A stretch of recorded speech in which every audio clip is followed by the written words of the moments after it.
The sages tell us that God often teaches us lessons not just through what he writes in the Torah, but where he writes things. For example, last week's Torah portion ended by describing the kosher laws, telling us which animals we can and can't eat.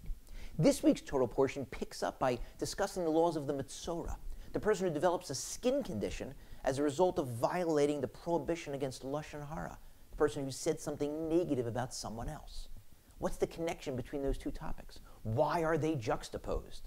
The sages explain that there's a logical reason.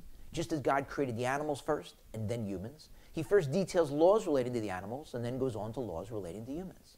But there's a deeper lesson, the sages explain. God is hinting to us that just as we're meant to be very careful about what goes into our mouths, making sure that we only eat kosher, we're supposed to be just as careful about what comes out of our mouths. Don't say anything negative about someone else, whether it's true or false. And that seems to be a particularly relevant lesson nowadays, when we spend so much time worrying about what goes into our mouths, whether it's keeping kosher for those of us who do, or counting calories, or measuring portions, or making sure to eat healthy, or perfecting our Starbucks order. I'd like to get a large half-calf scalded almond milk latte, 4 pumps vanilla, 1 pump cinnamon with an extra half shot, sweetened with agave nectar at 167 degrees with room for cream. And there's another lesson. This week's portion is sandwiched in between last week's, which also includes the tragic story of how Aharon's 2 sons died, and how he remained totally silent in the aftermath, accepting God's decree. At next week's Torah portion, which picks up after the death of his sons. Why are the two topics juxtaposed? Again, to tell us, unlike the Metzora who got the skin condition for saying something negative about his friend or fellow, sometimes you're meant to be silent and not to say a word, just like Aharon. The sages, in fact, discuss the concept of the Tainus Dibor, the fast of words. Sometimes people can meritoriously take on, preferably in non-binding fashion, a commitment not to say a single bad word about other people for a certain period of time, 30 days, or maybe a day, that's easier, or maybe an hour, or can you do 10 minutes? And there's another law that's not well known. There's a prohibition in Jewish law against nivel peh. You're not supposed to say any curse words, any expletives.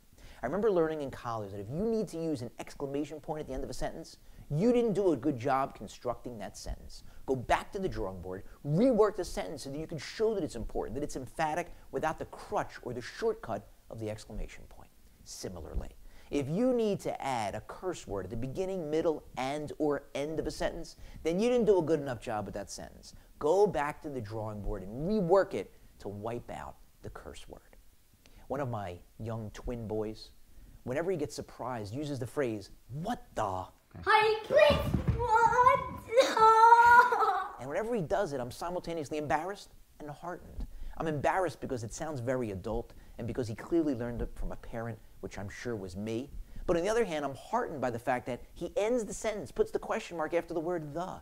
He doesn't need to add a curse word in order to make his point.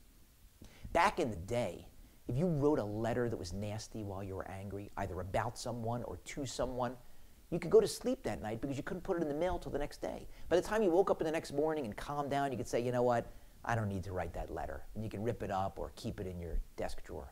But nowadays, in the space of a few seconds while angry, you can text or email or tweet something, send it out, and regret it instantly.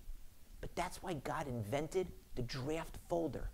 When you're angry, go ahead, write the email if it'll make you feel better. Dear former friend, you blankety blank blank blank blank. Or did you hear what so-and-so did?